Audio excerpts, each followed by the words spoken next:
যে এগ্রিমেন্টটা আসলো এটি দেখে আমরা হতভম্ব। এই ধরনের একটি চুক্তি কিভাবে একটি সরকার অনির্বাচিত সরকার করে যেতে পারেন? কোন একটি বিষয় যদি অন্তর্বর্তী সরকারকে নিন্দা জানানোর থাকে তাহলে এই একটি চুক্তির জন্য আমি আসলে নিন্দা জানাতে চাই। আপনাদের সকলের খেয়াল থাকবে যখন শুল্ক সংক্রান্ত বিষয়ে আলাপ আলোচনা শুরু হয়েছিল তখন আমাদেরকে সাধারণ মানুষকে ধারণা দেওয়া হলো শুধুমাত্র শুল্ক নিয়ে আলোচনা চলছে।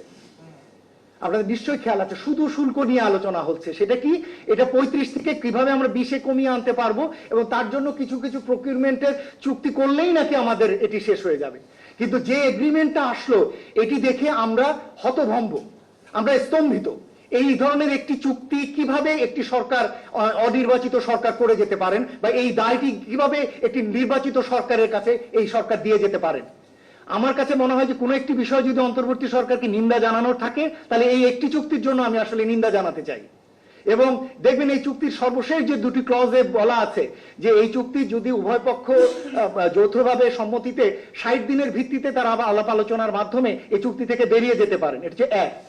চুক্তিতে বলা আছে উভয় পক্ষ সমস্ত নোটিফিকেশন শেষ করে জানালেই কেবলমাত্র চুক্তির কার্যকারিতা শুরু হবে।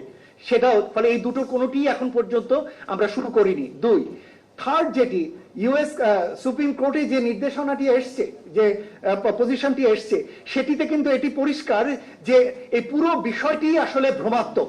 যদিও ওটা শুল্ক সংক্রান্ত বিষয় ছিল কিন্তু ওটিকে ব্যবহার করে বাংলাদেশের মতো একটি দুর্বল দেশকে যে এরকম একটি বৈষম্যমূলক চুক্তিকে বাধ্য হওয়া, এটিও আসলে ওই চুক্তির অংশ হতে পারে, ওই নির্দেশনার অংশ হতে পারে বলে আমরা মনে করি। সুতরাং আমার মনে হয় যে সরকার এই তিনটি বিষয়ের আলোকে মার্কিন যুক্তরাষ্ট্রের সঙ্গে অ্যামিকেবলি আলোচনা করতে পারেন যে কিভাবে এই সমস্যা থেকে বেরিয়ে আসা যায় এবং কিভাবে উভয় দেশ এই ধরনের চুক্তি না করে বরঞ্চ দ্বিপক্ষীয় বাণিজ্য চুক্তি করতে পারে যেটা উভয় দেশের বাণিজ্য স্বার্থ অক্ষুণ্ণ থাকে।